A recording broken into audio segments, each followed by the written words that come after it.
everybody, thank you for coming back to listen to a series of unfortunate events. I'm going to read it to you today from my garden, and this is one of my favourite series of books. And we're going to read from book the second, The Reptile Room. The Baudelaire orphans have already met Count Olaf and have had a terrible time living with him, and they're being taken by Mr Poe to try and find a new guardian. The stretch of road that leads out of the city past Hazy Harbour and into the town of Tedia is perhaps the most unpleasant in the world. It's called Lousy Lane. Lousy Lane runs through fields that are a sickly grey colour, in which a handful of scraggly trees produce apples so sour that one only has to look at them to feel ill. Lousy Lane traverses the Grim River, a body of water that is 9/10 mud, and that contains extremely unnerving fish, and it encircles a horseradish factory, so the entire area smells bitter and strong.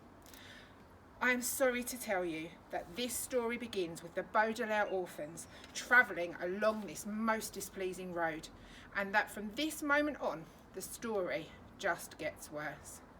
Of all the people in the world who have miserable lives, and as I'm sure you know, there are quite a few, the Baudelaire youngsters take the cake, a phrase which here means the most horrible things have happened to them, more than just about anybody.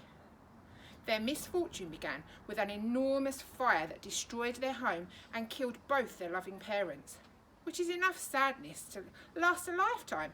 But in the case of these three children, it was only the bad beginning. After the fire, the siblings were sent to live with a distant relative named Count Olaf, a terrible and greedy man. The Baudelaire parents had left behind an enormous fortune, which would go to the children when Violet came of age, and Count Olaf was so obsessed with getting his filthy hands on the money that he hatched a devious plan that gives me nightmares to this very day. He was caught just in time, but he escaped and vowed to get hold of the Baudelaire fortune sometime in the future. Violet, Klaus and Sonny still had nightmares about Count Olaf's shiny eyes, and about his one scraggly eyebrow, and most of all about the tattoo of an eye he had on his ankle. It seemed like that eye was watching the Baudelaire orphans wherever they went. So I must tell you that if you have opened this book in the hope of finding out that the children lived happily ever after, you might as well shut it and read something else, because Violet, Klaus and Sonny, sitting in a small cramped car and staring out of the windows at Lousy Lane, were heading towards even more misery and woe. The Grim River and the horseradish factory were only the first of a sequence of tragic and unpleasant episodes that bring a frown to my face and a tear to my eye whenever I think about them. The driver of the car was Mr Poe, a family friend who worked at a bank and always had a cough. He was in charge of overseeing the orphans' affairs, so it was he who decided that the children would be placed in the care of a distant relative in the country after all the unpleasantness with Count Olaf. "I'm sorry if you're uncomfortable," Mr Poe said, coughing into his white handkerchief, "but this new car of mine doesn't fit too many people. We couldn't even fit any of your suitcases. In a week or so, I'll drive back there and bring them to you." "Thank you," said Violet, who at 14 was the oldest of the Baudelaire children. Anyone who knew Violet well could see that her mind was not really on what Mr Poe was saying, because her long hair was tied up in a ribbon to keep it out of her eyes. Violet was an inventor, and when she was thinking up inventions, she liked to tie her hair up in this way. It helped her think clearly about the various gears, wires and ropes involved in most of her creations. "After living so long in the city," Mr Poe continued, "I think you'll find the countryside to be a pleasant change. Oh, here's the turn, we're almost there." "Good," Klaus said quietly. Klaus, like many people on car rides, was very bored, and he was sad not to have a book with him. Klaus loved to read, and at approximately 12 years of age had read more books than many people read in their whole lives. Sometimes he read well into the night, and in the morning could be found fast asleep with a book in his hand and his glasses still on.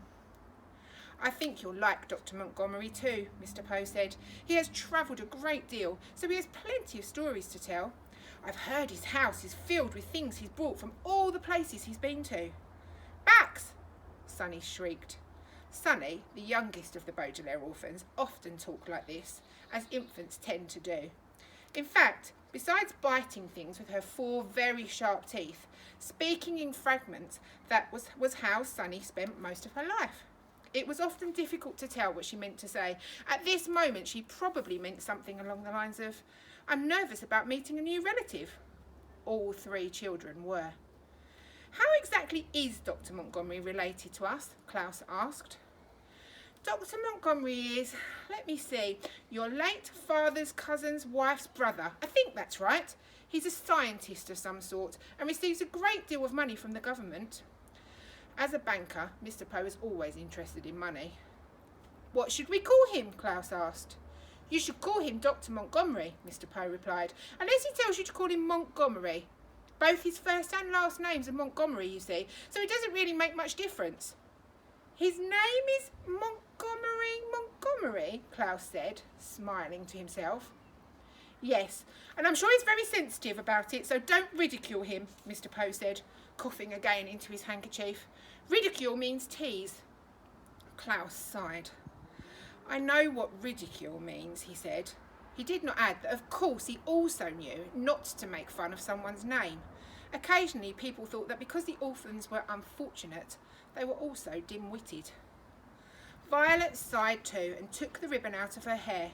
She had been trying to think up an invention that would block the smell of the horseradish from reaching one's nose, but she was too nervous about meeting Dr. Montgomery to focus. "Do you know what sort of scientist he is?" she asked. She was thinking Dr. Montgomery might have a laboratory that would be of use to her. "I'm afraid not," Mr. Poe admitted. "I've been very busy making the arrangements for you 3 and I didn't have much time for chit-chat. Here's the driveway. We've arrived." Mr. Poe pulled the car up a steep gravel driveway and towards an enormous stone house. The house had a square front door made of dark wood with several columns marking the front porch. To each side of the doors were lights in the shape of torches, which were brightly lit even though it was morning. Above the front door, the house had rows and rows of square windows, most of which were open to let in the breeze. But in front of the house was what was truly unusual, a vast, well-kept lawn dotted with long, thin shrubs in remarkable shapes. As Mr. Poe's car came to a halt, the Baudelaires could see that the shrubs had been trimmed to look like snakes. Each hedge was a different kind of serpent, some long, some short, some with their tongues out, some with their mouths open, showing green and fearsome teeth. They were quite eerie, and Violet, Klaus and Sonny were a bit hesitant about walking beside them on their way up to the house. Mr. Poe, who led the way, didn't seem to notice the hedges at all, possibly because he was busy coaching the children on how to behave. "Now, Klaus, don't ask too many questions right away. Violet, what happened to the ribbon in your hair? I thought you looked very distinguished. And somebody please make sure Sonny doesn't bite Dr. Montgomery. That wouldn't make a good first impression." Mr. Poe stepped up to the door and rang a doorbell that was one of the loudest the children had ever heard. After a moment's pause, they could hear approaching footsteps, and Violet, Klaus and Sonny all looked at one another.